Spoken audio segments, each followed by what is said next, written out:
Welcome to COVID and Climate Change Correlations, a weekly video podcast where I, Daniel Sanderson, engage in a stimulating conversation with post-Keynesian economist Steve Keen.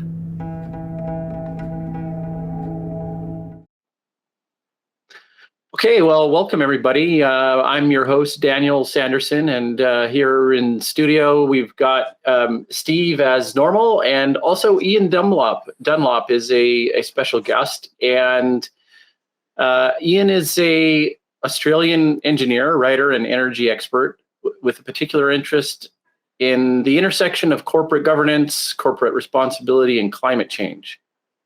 Previously, Ian worked in oil, gas, and coal exploration and production, and scenario and long-term energy planning. So let's welcome Ian to the studio. Ian, thank you for joining us. Hi, Daniel. Thanks for the invitation. Very pleased to join you. Hi, Steve. Good to see you, mate. It's been how many years since we've been in touch? It must be 10 since we were last in the same room. Well, probably, yes. We talked. Yeah. So did you guys have any direct collaboration on that climate change Code Red article? I think I've seen you actually refer to Steve's work in some of the footnotes. And so I was just curious if that was an exchange of email or anything of the sort. Oh, yeah, no, we certainly talked quite extensively. I mean, we wrote that fatal calculation paper. I think it was, when was it, last year, the year before, I think. 2019, I think it was, yeah. That's right. I mean, we've been concerned about the misuse of climate modelling and the economic end of it for quite a long time. Steve's written extensively about it. I think we were particularly incensed over the Nobel Prize award to William Nordhaus and the way in which that was misused. So fatal calculation sort of partly came out of that. But the Club of Rome were also somewhat cranky about the award at the time for the same sort of reasons. So yes, I think we exchanged emails at the time. We read a lot of Steve's stuff. We referenced it in the report. Nice. Steve, I'm actually going to get you to do a bit of a summary of where you're at in terms of your paper, your submittal, just so that I want to see if Ian's actually familiar with the behemoth of a submittal and paper that should be making waves in the near future. Well, that's a new one. You've done, you know my paper from Globalizations, of course, Ian. Yeah. Okay, and that was written, of course, for a non-technical audience. And then as a result of that, one of the review editors of Proceedings of the Royal Society said they'd like one for scientists. So we've written that and submitted it. We're still waiting on word back from referees, but that's actually on the the ArXiv archive. And that pretty much repeats the points in Globalization, but it also adds the mathematics both behind the ludicrous assumptions and conclusions that Nordhaus reached, and then alternative projections we can make about what the likely damage to the economy is going to be, and society and the environment as well, out of the 4-degree temperature level that he thinks is an optimum increase in temperature, as in his Nobel Prize speech. So that's the first one, and then I've been dragged back into it again because the paper turned up. Pardon me about my background. I'll to update that. Hang on a second. I'll fix that up. I was trying to do it incognito, Steve. No, okay. Better than seeing my coffee cup and stuff like that in the background. Not to mention a toilet roll for the poor man's tissue paper. I had there a moment ago. So we're doing another one, which is on tipping points. And I don't know if you've seen this paper. It's by Dietz and a few others, and Gernot Wagner, and who, until I read this paper, I had some time for. Have you seen that paper by Dietz and co? I've got it in front of me here, along with your Royal Society paper as well. Yeah. Oh, yay! How do I get one of those, Steve? I'll send a copy. I didn't realize that it's actually freely available on archive, but I'll send it to you. Okay. Yeah. That paper, I mean, when I read it, I thought, what on earth is somebody who's written a paper about how economics needs a revolution, getting away from equilibrium thinking and so on? That's Gernot Wagner, and a paper he wrote, I think, in Vox or some other popular res publica, I think it was. How on earth is somebody who wrote that contributing to this? And to summarize, I don't know if Daniel's seen the actual paper. They claim that there's the usual hypothetical world that they've got in the future. So at the moment, we have such things as ice on Greenland and ice on West Antarctica, and we have the Gulf Stream, which is technically known as the AMOC, the Atlantic Meridional Overturning Circulation. We have all these elements. There's eight elements they looked at, and they said that a world in which those 8 were all triggered. So we lost Greenland ice, we lost to West Antarctic. Even the methane hydrates that are stuck on the ocean floor, they all came to the surface and did what they'll do to the climate. All those are triggered. The change in the level of GDP when that happens, and so up to the year 2300, will be 1.4% smaller than in a world on which those changes didn't occur. Yeah. Now, that is beyond ludicrous. And yet this is the sort of nonsense that these guys spout because they're living in their own little echo chamber, and they bounce back their own pathetic concepts off each other and never get out in the real world and say, this is crazy. Yeah. Well, look, I totally agree with that. I mean, we've put out a paper just recently called The Degrees of Risk. Can the banking system survive 3 degrees C of warming? And the reason we've done it is that in Australia, the regulators have started stress testing the banks on terms of their climate impact. And they've been looking at those at, say, 3 degrees C and 4 degrees C, and suggest that they should do stress testing against those levels. Also look at what's happening internationally. You have regulators, the central bank regulators, this so-called network for greening the financial system, which has been looking at stress testing the global central banks in terms of the stability of the financial system. You see the same thing occurring where they're talking about stress testing at 3 degrees C, 4 degrees C. And I mean, the problem with this is that the best, I think, analysis we've seen scientifically and from security analysts is that at 4 degrees C, you don't have a civilization. It's collapsed. Exactly. At 3 degrees C, you have social chaos. And you've already seen that in some small ways around the world. I mean, it happened in a small sense here during the bushfires last year, where the impact of those fires was really starting to demonstrate the break in the way society operates. If you look at what's happened in North America in the last 6 months in the Californian bushfires, you're seeing the same sort of thing. So, I mean, what the problem we have is that you can't just use risk and probability in the sense that they're trying to do it. When you get to levels like this, I mean, I think it was oh gosh, I've forgotten his name now. It'll come back to me. One of the economists in the UK, basically, Skidelsky, that's right, Robert Skidelsky. Yeah, was talking about this contrast between risk and uncertainty in the context of the global financial crisis, and saying that the big problem is that the financial markets have interpreted everything in terms of risk, whereas there are a whole lot of things you can't do that because it's uncertain. Yeah. If you look at the impact on tipping points in the climate debate, the IPCC have not included any real analysis of those in the assessment reports they've done up until this year, AR6, on the grounds that they didn't know enough about it and therefore they ignored it. I mean, the problem with that, quite simply, is these are the biggest risks we actually face. Yeah. These things trigger, then it's game over. I mean, you don't have a civilization, you don't have a global society. So the point is you can't quantify them, you can't assign probabilities in a conventional sense. you have to take the genuine precautionary approach of saying, look, we cannot afford that to happen. So we must do everything possible to ensure it doesn't. And I think that's where this goes wrong. I mean, there's just this sort of complete mix-up between, how you handle uncertainties and how you handle risk.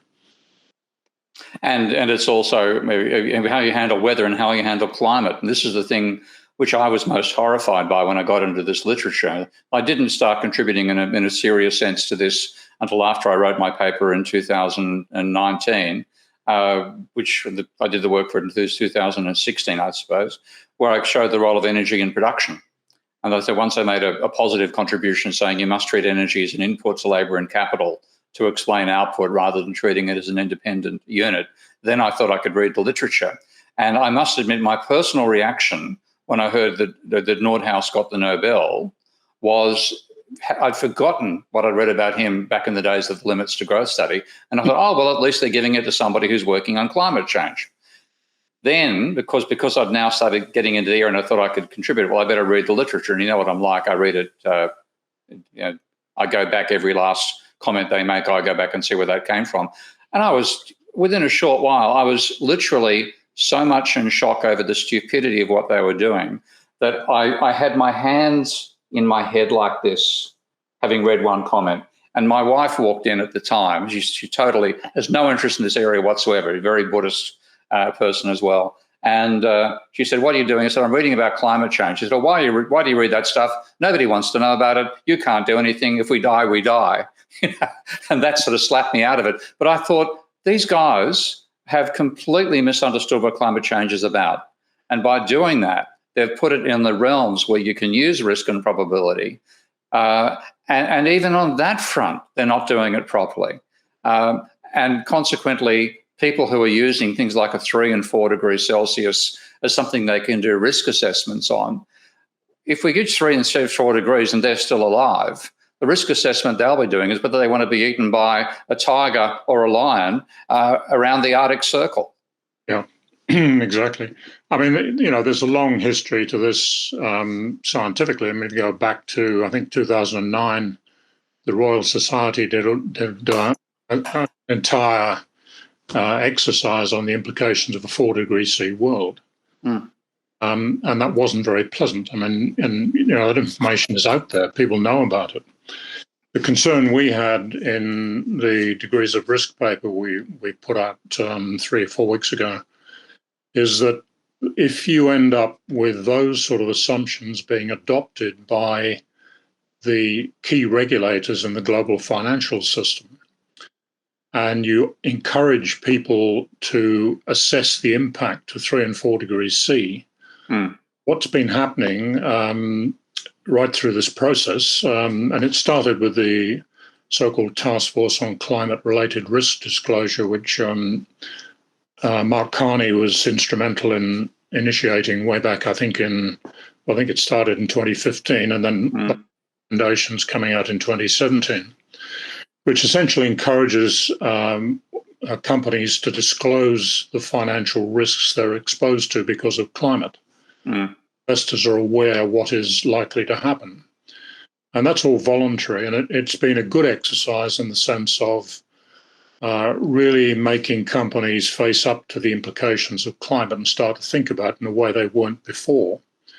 But the problem is that it's reactive in the sense that it says, look, if somebody puts this policy in place, what's going to be the impact on you?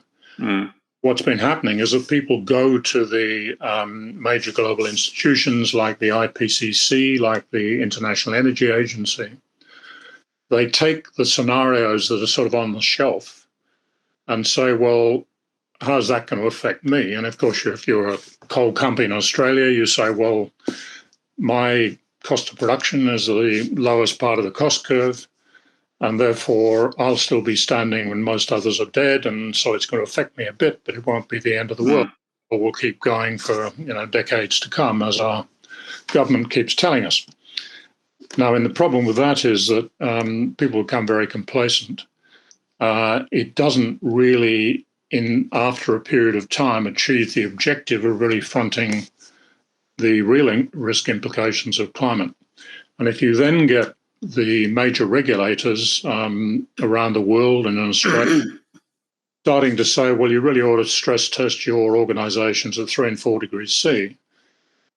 If people are not taking an independent view in terms of their fiduciary responsibilities as board directors, which they should be saying, well, what is the real risk we face and how are we then going to manage it? Instead, they go and pick up something off the shelf and say, well, we'll assume that's the case and we'll monitor everything against that. You end up with people just saying, well, if the regulators are telling us that 3 and 4 degrees C is acceptable and realistic, then it gets locked into the system. And then you end up with this sort of groupthink nonsense where a bunch of lemmings all on the same pathway. And nobody is saying, well, what the hell does 3 and 4 degrees C actually mean? Exactly. I mean, you don't see that discussion in the corporate world or in the investment world. I mean, if you look at what we currently we're seeing in the lead up to the Glasgow COP meeting, everybody's congratulating themselves on committing to net zero emissions by 2050. Well, I mean, that is far too late. Absolutely. We've got to do it much more quickly than that. And I have to point out that net is the word that I'm hung up on. Yeah. No problem. I mean, it's got to be zero as quickly as you can do it. But none of this discussion is going on. I mean, we're sort of, going blindly into a COP meeting with an assumption that net zero by 2050 is a marvelous step forward and everything will be solved if we aim for that. Whereas it's completely inappropriate. I mean, it's just totally inadequate. We can't stay below 1.5 degrees C now. It's locked in. We'll be very lucky to stay below 2. And if you're taking net zero by 2050, you can pretty much guarantee we're headed for 3 or higher. So, I mean, that's the world we're facing, and there's no honest conversation about this going on anywhere in the system at the moment. Hey, I know. Ian, I have a question, Ian. This thing about the inertia, there's about a 0.5 degree of inertia. Would you say that stays the same whether you're at 1.5 or 2 degrees, or is it pretty much you can think of the inertia being 0.5 degree? How do you mean inertia? In the sense of the delay in the system before the full? Yeah, like if we shut it off, we'd still see a 0.5 degree temperature rise, right? Yeah, I think it's pretty hard to estimate it. It would depend on a number of other things happening too, frankly. And I think in the way you actually do that, the way in which carbon sinks are actually operating, whether they're still functioning or they're not. It seems to me that it's very much dependent on what temperature levels you've reached before you actually try and shut it off. Because a lot of things, I mean, sinks will not be working to anywhere near the same extent as temperatures rise. Yeah. We're already getting concerns about the Amazon turning into a carbon source rather than a carbon sink. And so I think you've got to be a bit careful with that sort of exercise. I mean, the other point we made in a number of our earlier reports is that the effect of aerosols, of course, is cancelling out emission reductions. So you're not going to see a great deal of change in the warming trajectory we're on for probably the next 10 or 20 years, irrespective of anything we do in the meantime. Now, of course, in the context of the inertia, I mean, that's going to, depending where you get to, that's going to affect where we'll end up and how much that inertia really becomes, actually. Okay, well, let's go back to the policy point and how we've, I guess, become accustomed to the common narrative. And I had an aha moment with the learning about Steve's research and the implicit bias or dogma that's in that economic narrative and how it's actually translating into policy. And I'm seeing it come up again and again. In terms of our current election cycle. I'm Canadian. We have a federal election coming. And I'm just hearing in real time the train wreck of the politicians talking about economic models that are not relevant. it's like an argument amongst like not even the topic and the substrate isn't even correct. So politically homeless, you're just you're just caught in the crossfires of misinformation, and you can see it on display for everybody to see. So I think we got to broadcast. We got to get it. And one of the initiatives that I'm working on with the clips and some of Steve's work is to take other people who are very, very influential, like Shapiro, for example, huge base and following, and outwardly very much against irrational, power grabby. These are kind of the ideas behind the narrative on the other side, but it needs to be responded to in some way, because these audiences are swelling, and it's one of the fronts of the war that you refer to earlier, right? That I'd like to kind of now switch the conversation to, is the warlike front that we have to galvanize towards, my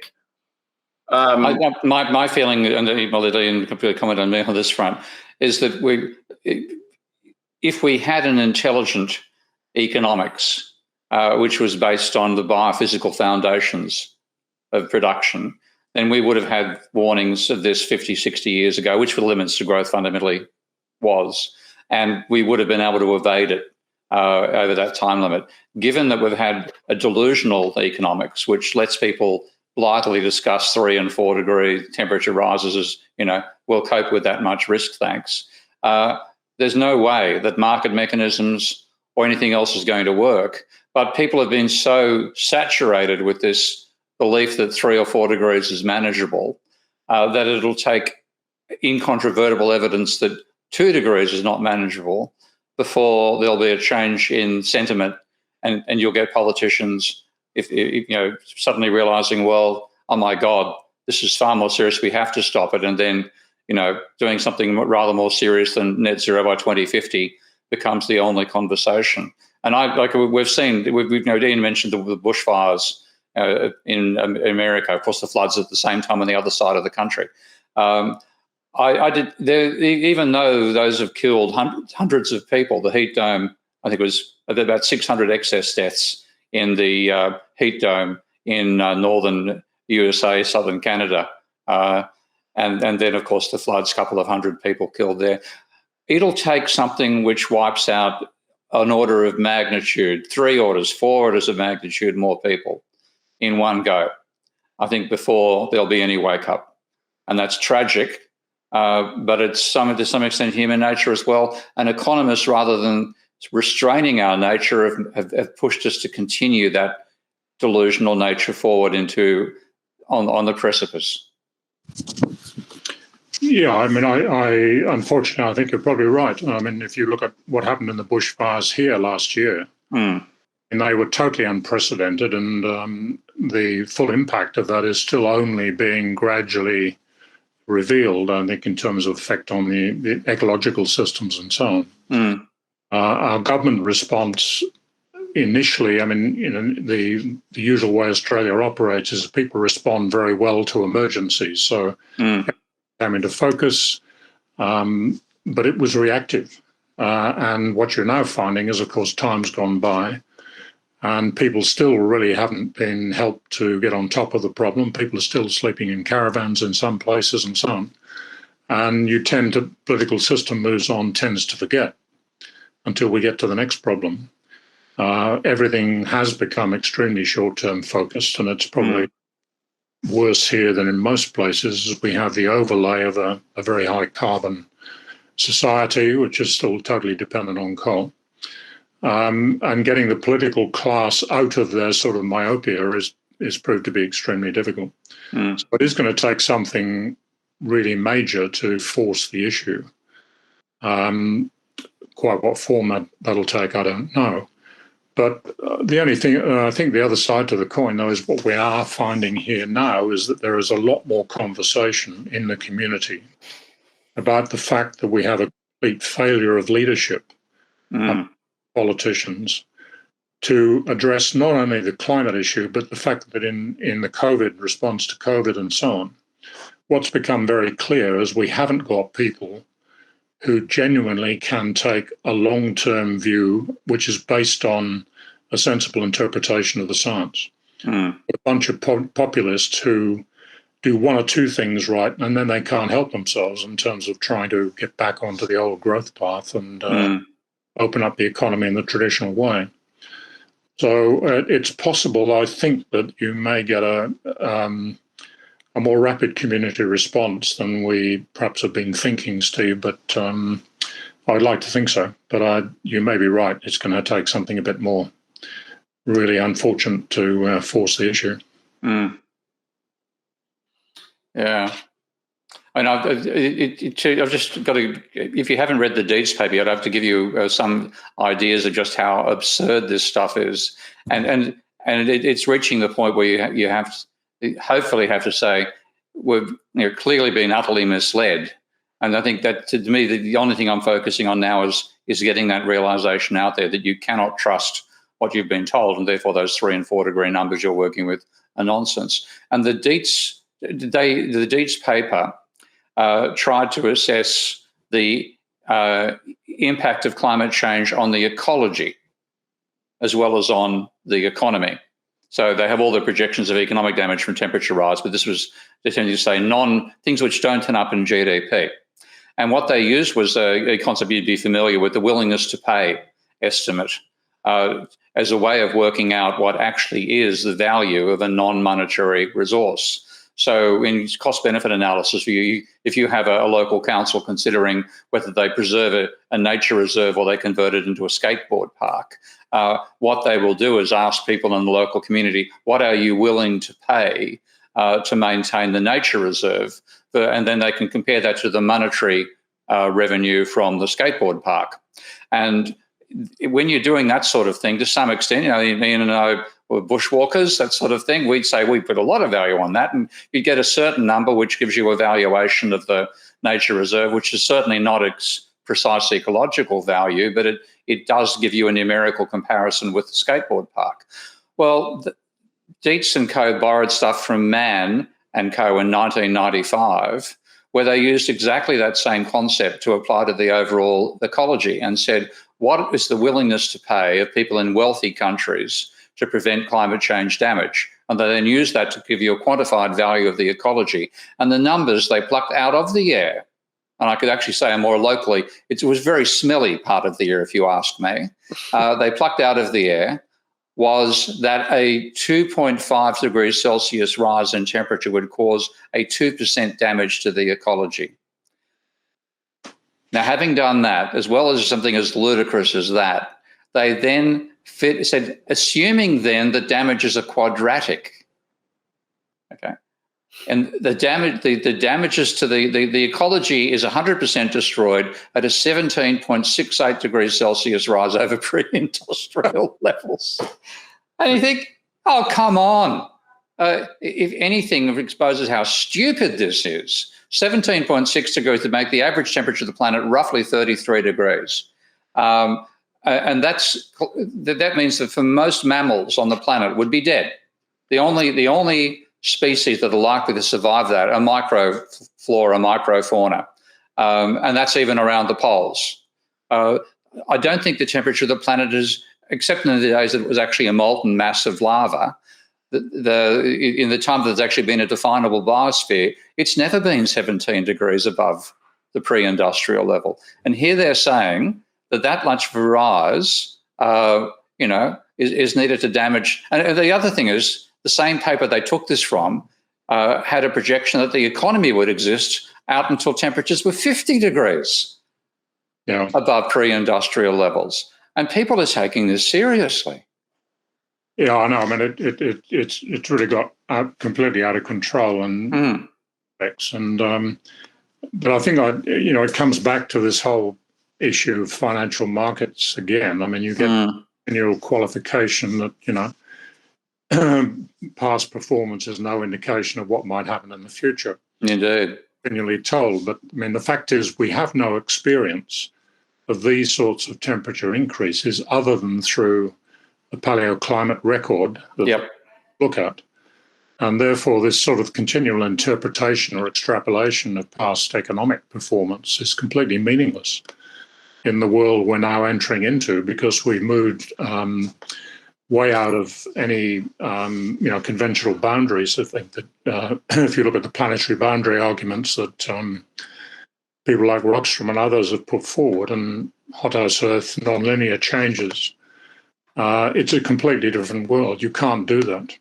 Yeah, you can't use means and standard deviation from today's climates to predict means and standard deviations in a climate that is that radically altered, and this is what they're doing, and it is when you look at it, it is so horrifyingly bad that if any engineer did that, you wouldn't only sack them, you'd disbar from the profession. But economists get away with it because their stuff is so generally abstract. You know, that's what I wanted to actually bring up in the previous point, though, Steve, and you kind of reiterated it. It's like I'm imagining a teacher, okay, receiving this from students, okay? I mean, you talk about, a PhD advisor looking at this. Somebody, your peers have to sign off on this, and no one's looking at it, even asking the question about whether, the ecology models are actually accurate. Like what kind of a blind species has been, brewing from within us, these economists? Like, what's wrong with your profession? This is economist, not ecologist, obviously. Yeah, exactly. It's a sick profession. And of course, you both now have been critiquing mainstream economics literally for 50 years now. And I became a critic as an undergraduate student when I was 18 in 1971. And I've looking at this stuff by neoclassicals. It's got well beyond saying like it's bad economics or bad mathematics, whatever else. This is species-threatening nonsense. Yeah, it is. And the scientific community, I think, are starting to speak out on it. Been far too slow, and there have been very few voices prepared to do so. But Andy Pittman's ARC Centre of Excellence for Climate Extremes has published a few papers recently on the whole question of how do you use climate modelling in a corporate and sort of financial sense, which is putting up a whole lot of qualifications about really being careful about how you interpret this stuff, because a lot of it is being taken and people are making assumptions that are completely invalid, given the limitations of the modelling. Now, it doesn't quite go to the extent it needs to in terms of the Dietz paper. But I think there is an increasing awareness of the dangers of this sort of stuff continuing. And of course, we're running out of time. I mean, we're going up to COP with a whole lot of this stuff built in. Complete nonsense. And what is actually going on there is scientific reticence. And that's a justifiable attitude when you're dealing with other scientists. Okay? Because if you know that a physicists are likely to think they're superior to everybody else, of course. However, they're not likely to wade into a chemistry paper because they'll know that there are some elements of chemistry they don't understand. So there's a tendency for physicists not to criticize chemists, et cetera, and they extend the same courtesy, professional courtesy, to economists. But what they're presuming is economists behave the same way, and that presumes that they're following the scientific method. Now, when you look at what economists do, they haven't even reached that stage yet. They're still back in the great book stage. They're I call them pre-Galilean, pre-Copernican in their approach to how one assesses economic issues. And when scientists realize just how bad their work is, then that reticence will break down. And I'm gradually bringing a few and more scientists involved in the critiques that I'm helping to write. But we really need the scientists to take on and actually argue for the elimination of economists from any work on climate change. We don't want their help. We want them out of the way, because there's they are responsible for all the delaying numerical estimates that have meant our policy response has been so weak so far. And there's no chance for them to reform themselves overnight and suddenly become scientists. Yeah, well, I don't know whether David Spratt mentioned it in one of the earlier conversations, but we put out a paper in 2018 called What Lies Beneath the Understatement of Existential Climate Risk. Mm. And John Schellenhuber, who was the founder of the Potsdam Institute, did the foreword to that report. And what he said in it quite clearly is, look, there comes a point where conventional economic analysis is completely useless in looking at the types of risk we now face or threats we face from climate change. And you just have to move to a precautionary approach, which recognises that we cannot afford for certain things to happen, full stop. And that's where you get into this question of, well, how do you do it? And that brings you back to the whole idea that you need mobilisation a bit akin to wartime to actually achieve it. Because, I mean, I don't like the analogy particularly, but the fact is it is the sort of thing you have to do. You have to say, look, there is one thing above all else which we have to stop happening, and we need to devote all of the resources to essentially achieve that. I mean, with this tipping point issue, I mean, that's the problem. If these things take off to any substantial extent, it's beyond our control. Yeah. And we don't know enough in terms of exactly how these things might unfold and how fast. But what you do know enough about is they're there, and you can see the beginnings of them now starting to happen. Just have to stop it. Yeah. And the two that worry me the most, well, the two most obvious ones happening now are the Arctic summer sea ice, which of course everybody has had on their radar because we know how fragile that area is, and we've got the data, quite substantial data about the retreat in the ice and thinning and so on. So that's the most obvious tipping point, and that alone, as you know, would be if we go from totally white to totally black. Effectively, you go from 90% reflecting to 90% absorbing, and the impact in terms of equivalent increase in the temperature of the planet from solar radiation that's retained rather than reflected is equivalent to 1,000 gigatons of carbon dioxide, which is roughly 40 years worth of emissions at the current rate. Now, so some of what we're seeing with the weather volatility in Europe and America is coming out of that. I've seen some scientific research now collaborating that. But the other one, which is surprising, because people, again, we don't know these things. We've never turned off the Gulf Stream before, okay? So we don't know what's necessary to do it.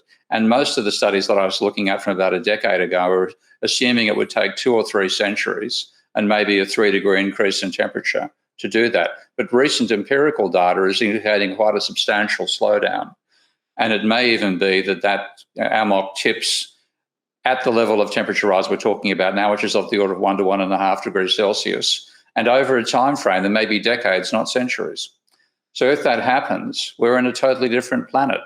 And I think it's possible to consider reversing the Arctic, because it is feasible to imagine putting a reflective technology on the Arctic and turning it back into something that reflects. But if the AMOC goes, I mean, how on earth do you restart an ocean current that links the south pole to the North Pole? You can't even have a conversation about it. Yeah, I mean, you got completely contradictory results in the sense that Europe will get colder, or parts of it will get colder, other places heat up, and so on.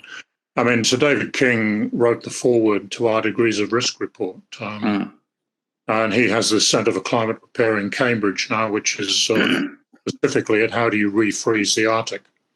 Yeah, seriously, and that's the sort of stuff we may be forced into doing because of the inertia in taking serious action. So you are at that point where we have to stop these things occurring. And we need a conversation about, well, how are you going to manage the global cooperation to actually achieve it? Because at the moment, all we've got is the conventional sort of belligerence between the US and China and Australia, the US coattails and what have you. Everybody talking in conventional terms, but what the COP meeting in Glasgow should be talking about is, now, how are we going to stop this tipping point phenomenon from getting away from us? Because nothing else is going to work. I mean, the only thing that will work now in terms of avoiding that is to get emissions down extremely quickly. And most of the stuff we're talking about, whilst it's all good and there's a lot of work being done on solutions and so on and so forth, most of these things take time. So you're actually going to have to reprioritize all of the solution approaches that have been canvassed about how you do it in 10 years as opposed to how you do it in 30. Because the brutal facts are that if you go back over 30 years since the beginning of this negotiation from 1992 and what have you, we've achieved precisely nothing in the critical issue, which is to cut emissions. They are still going up at worst case levels. Now, we've done nothing at all. And now we're saying we have another 30 years to fix the problem, which is complete nonsense. Yeah. But we need, the entire conversation has to change away from, conventional economic modelling and all this sort of stuff that has been holding it back, into a question of mobilisation and how are we going to stop these critical issues actually occurring. And the one I think we can stop is the Arctic. That's I think the one we have to focus on because if that goes, it'll trigger the others. That's the tipping cascades argument from Lyndon and Stefan. And I think in some ways we've got to consider how do we reduce the the temperature of the planet. There's no way we can fine tune it. We have to put these into reverse. And to me, I think in some ways the whole international agreement thing is partly why we've failed. And it's partly the lobbyists that want to continue the fossil industry for short-term reasons are happy to have that happen. Did you see the expose where two lobbyists were interviewed by what they thought were potential clients in Washington, and they were actually investigative reporters. And these two lobbyists were bragging about how they supported carbon taxes because they knew they'd never happen. Yeah. Et cetera, et cetera. I think it's the same thing with national agreements. One reason that the fossil groups are happy to have these cork fests occurring because they know that nothing significant will be done because of them. And to my way of thinking, the only way we're going to see real action is actually at the national level, because that's the only point where the public can put pressure on the politicians to do something. Otherwise, it's just a gabfest. Yeah, I think if you look at the whole argument about net zero by 2050, everyone's congratulating themselves on having reached that point. Whether you talk the big corporates like Exxon and Shell and BP and what have you, you talk investment groups like Climate Action 100, and I think they have, probably the biggest coalition of anybody there. But the fact is that it is, as Michael Mann says, little more than soft denial. If we stick to that, it's game over. So it has to be accelerated. None of them want to get out of the box and be the first to lead to say it. It's a matter of other people forcing the issue, and particularly communities forcing the issue. So the more this is discussed and a different conversation initiated, the better, frankly. Look at the recent announcement by Murdoch. They are now going to come out supporting a net zero by 2050 target. And some of their newspapers are apparently going to run spreads on the importance of all sorts of solutions to achieve that. That's the same thing. It's basically soft denial on the basis it's no longer tenable to completely deny the entire premise of climate change because of what's happening. But this is just slowing it all down. It's basically predatory delay, trying to delay it as long as so short-term cash flow from the fossil fuel industry continues. And you see it in the responses to from the oil and gas companies here. Our coal's better than everybody else's because it's better quality, so it keep on going for the next 10 years, 20 years, 30 years. Ministers tell us our gas is, of course, extremely important as a transition fuel. So we should be building massive new projects to ensure that the poverty alleviation in Asia continues. Nobody is focusing on the fact that if we do this, the world will collapse. And that's the discussion that must be out there in a way that we haven't seen it. So the more the bushes can be beaten before the COP meeting along those lines, the better. That's one reason we're writing a letter to PN, proceeding to the National Academy of Sciences. When you try to pronounce it as a word, it has a strange outcome. But we're writing a letter to them about this Dietz paper, and hopefully that will at least raise some attention at COP26. But yeah, the real crime is not denialism, but trivialism. Yeah. And that's what the economists have provided the intellectual muscle for trivialism, and the climate, the coal and gas industries and Murdoch have provided the funding and the outlet for it. And one thing which intrigues me is what's going to happen to those people when everybody else realises that they've been deceiving both themselves and us. What happens? Yeah, and I think there's also another dimension, is that if you look at where we come from since World War II, I mean, very few people today have any experience of a genuine emergency. Yeah. Apart from refugees and people who've been, in the midst of it in the Middle East and what have you, most of which has been caused by Western interference, but not so much. But if you look in Western societies and even in China, I mean, real extreme emergencies, there's little experience of. And certainly amongst the political class, I think in Western society, there's virtually nobody in those circumstances. And so people can't think in those terms and don't want to. So if you raise the idea of existential threat that civilization might collapse, it's pretty hard to get an audience. We just don't want to know about that. Yeah, that's true. That is the position now in, is that we are going to be faced with a genuine mobilisation to get on top of this. Nobody is prepared for that.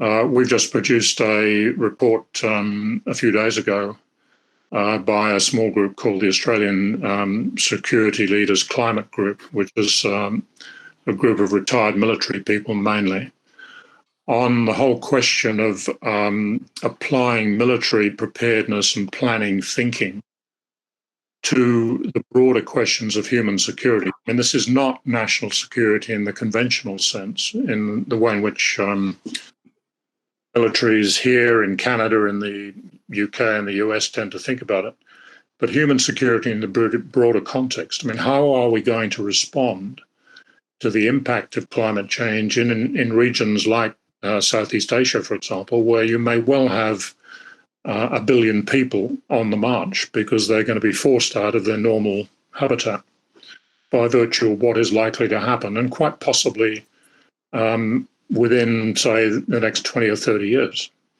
And the other possibility too is actually, I mean, we tend to focus on the developing regions of the world as where you're going to see the first major impacts. Now, I've got to admit, I was blindsided and stunned by the first, clear example of, astronomical temperatures occurring in southern Canada, the town of Lytton.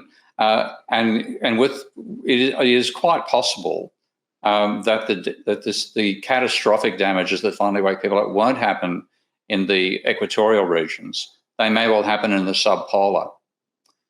And that to me, I mean, you don't wish this upon anybody, but if you want to wake up people, if it happens to rich, wealthy people rather than poor, that's when people pay attention. So, yeah. Yeah, I mean, you only have to look at what happened with Hurricane Ida in New York. I mean, Louisiana was prepared because of what happened with Katrina. Yeah. The damage was still horrific, but nonetheless, they didn't suffer, mortality, deaths, and so on to the same extent they might have done. But New York and the eastern coast of the US was not. And so, far worse impact than might have been the case, actually. So, I mean, I think, and the same applies here. I mean, we talk about, as you say, the developing world, but Australia is going to be one of those places badly hit by all of this. And the same applies to the US in broader terms. You already see it in California and the rest of it. Canada, as you say. So you're quite right. I mean, I think people really haven't understood the full potential impact of these things and where it might occur. Yeah. The temperate regions may be, a whole lot of reasons as to why, but the temperate zones may be more affected than the tropical and subtropical.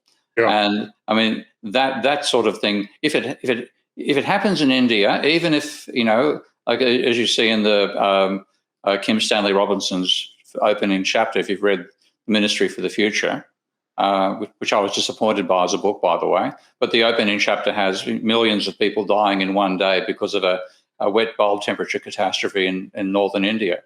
What if, and that'll just be shrugged, in my opinion, for the West. But if something similarly catastrophic happens in Canada or the Netherlands or, the east coast of America, then we'll get their attention. But I think your point about the military, I think, as you said, we don't have politicians who've got any experience with truly existential threats. And neither do the military anymore, but at least they're supposed to think about existential threats. Yeah. So what was the feedback from that military group about their expectations? Well, I mean, what we've quite deliberately done is not to focus on conventional national security, because what we don't want, I think, is the militarization of the whole idea of climate change, to end up national standoffs in the conventional sense. But thinking about human security in the broader sense is critically important, because unless you're up to prepare for these things, then it's guaranteed that we're going to end up in an absolute shambles. And you can see that we're absolutely not prepared at the present time. We've started off a campaign now, which is, it remains to be seen how much buy-in we will get.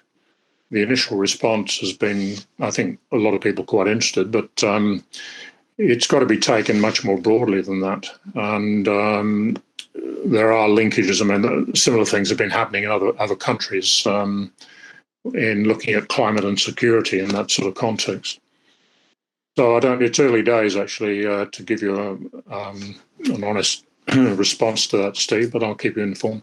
I'm glad it's happening, and I've got contacts in the US Navy, and I asked about what's happening inside there, and as to much of my contact to say there was no preparation taking place in the US Navy or Army for this. So, but I think they're going to be pulled in very rapidly when it happens, and in many ways, frankly, the sooner they start thinking about it, the better. Well, I think the thing you have to think about is if you have to move to a genuine global mobilization, then why are we spending all this money on submarines and frigates and nuclear missiles and God knows what? I mean, critical issue everybody is going to have is how do we survive climate change? It's the same for the Chinese, the same for the US, the same for the Australians and the developing world. I mean, it is buying more and more sophisticated tools to kill ourselves when climate will probably wipe the whole lot out if we keep on doing it. I mean, fundamental rethink in the way in which we look at defence expenditure and what is it for. And I think beyond that, you've got the question, well, what is the role of the military? Yes. This offensive-defensive thing, which is the way we've looked at the world since the Cold War and centuries before, I guess, in the context of an existential global threat, becomes completely irrelevant. I mean, yes, you may have breakdowns and conflict between countries for all sorts of reasons, like water shortages and food shortages. But the fact is, unless we find some way of getting a much higher level of global cooperation, none of us are going to get through this, actually. And I think that's the reality. And nobody has any experience of doing it. And people who've come out of World War II, I was around for part of it as a very young person. We're in the middle of it. But there are very few people actually in that situation. I think it's going to require a radical change in thinking to get us back into the reality we're now going to face. Yeah, I would agree. I've been advocating for a warlike response for a while. The heuristic that I use in framing this conversation is if you value human life, then you actually can have a pretty a good tangential plan? Because you had said there's got to be somebody that's in charge that will understand that the survival of the species and the biodiversity of our planet is the number one priority. With whatever plan we decide to implement, and I would say like restricting oil, almost like a quota, right? Like each country gets kind of like a maintenance type of thing. I'm sorry, you don't get to industrialize. It's just, this is the situation that we're in. It's down to the quota. And what does that quota entail? In my opinion, I would say, first of all, it has to do with logistics. A very, very important part of any sort of military plan is the logistics. And militaries are very good at logistics. Wars are won and lost in history over supply lines, as you know. And there's the the idea of boxing people into a castle. This attrition sort of thing. You win the wars that way, by just starving populations out and such. So the function of the war apparatus really should be, like you're mentioning with this group, a humanitarian response, in my opinion. And it's about getting food to the places that we need to get them to. And I'm trying to hierarchically sort of layer that in and think, well, what would the next one? Could it be housing? But wait a minute, like we're not in a constant boom of housing. We have to make do with what we have. It is kind of the idea, right? Like everything is so spurred to economics, and on those kind of, I don't know, it's not a question, right? It's not really a question at all, but just in that sort of, spirit of a description, why don't we, in the last 4 minutes, we got 4 minutes. Why don't we just take turns? Ian, why don't you, comment, and Steve, why don't you wrap us up? Okay, well, no, I think that sort of thinking is absolutely right. Ironically, during the argument on peak oil a few years back, and it hasn't gone away, by the way, that sort of quota issue was actually seriously discussed in the sense of how if we're in a world constrained by oil supply, what are you going to do? Now, I mean, climate's different. You're constraining it for different reasons, and you've got to reduce it, not keep, stability and so on. But that sort of thinking was actually going on at one level. And yes, I mean, these are the sorts of things we had to think about. I mean, I think you have to be careful how you phrase it. It's not a warlike response. It's more mobilization akin to wartime. Yeah. Otherwise, my Club of Rome colleagues jump on me for a large height and about the implications of, warlike responses and it being interpreted the wrong way. But that said, I mean, no, it is exactly the sort of thing we are going to have to do. And we need leaders who are capable of actually thinking in those terms and being prepared to pick up the implications of actually delivering on that. And one of my contributions, in which I'm still, because I'm spending so much time demolishing neoclassical nonsense on climate, I haven't had a chance to work on it properly yet. But that's the idea of carbon rationing, bringing in a parallel currency with universal carbon credits, distributed on a per capita basis, and giving every commodity having both a money price and a carbon equivalent price. And you have to spend the UCCs as well as your money to buy something. And of course, if you even set that to the average of current consumption right now, 95% of the population would be below the average. The 5% would be above, would be forced to buy universal carbon credits off the middle class and poor. And that would be fairly extreme pressure to decarbonise, way beyond what would happen with a simple carbon tax or carbon pricing. But I want that I think we need something like that in existence before the crisis hits, because if it's not in existence before, we won't be able to build the structures after. And then we really are talking social breakdown. So my way of thinking, this is, like you said, the war mobilisation, not war behaviour, but that level of mobilisation. That mobilisation also involved rationing consumer behaviour. And we need to be prepared for that before this hits, rather than trying to pick up the pieces afterwards. Yeah, exactly. I mean, I think, again, there's a bit of history of this and things like total energy quotas and what have you that worked on, in the early 2000s. So there's a lot of stuff around about it. You need to pick it up and Well, Ian, we might actually have to have you on for another hour. I can't believe it. It actually went so fast. I was almost just completely captivated with the two of you having the conversation. I really didn't have to steer that, conversation all that much. So I want to, thank both of you, and another successful hour with Steve. And thanks for tuning in, and thanks again, Ian, for joining us. And before we go, Ian, I'm going to be in Sydney for political reasons between December and February. So we should catch up. There's some things I'd like to discuss with you about the Australian political scene. Yeah, I think I've been having some conversations on that already. So. Oh, good. Okay. Well, let's have a chat with you and the Invicta then. Okay. Good stuff. Okay. Bye. And nice to meet you, Dan. Okay. Thank you. Bye.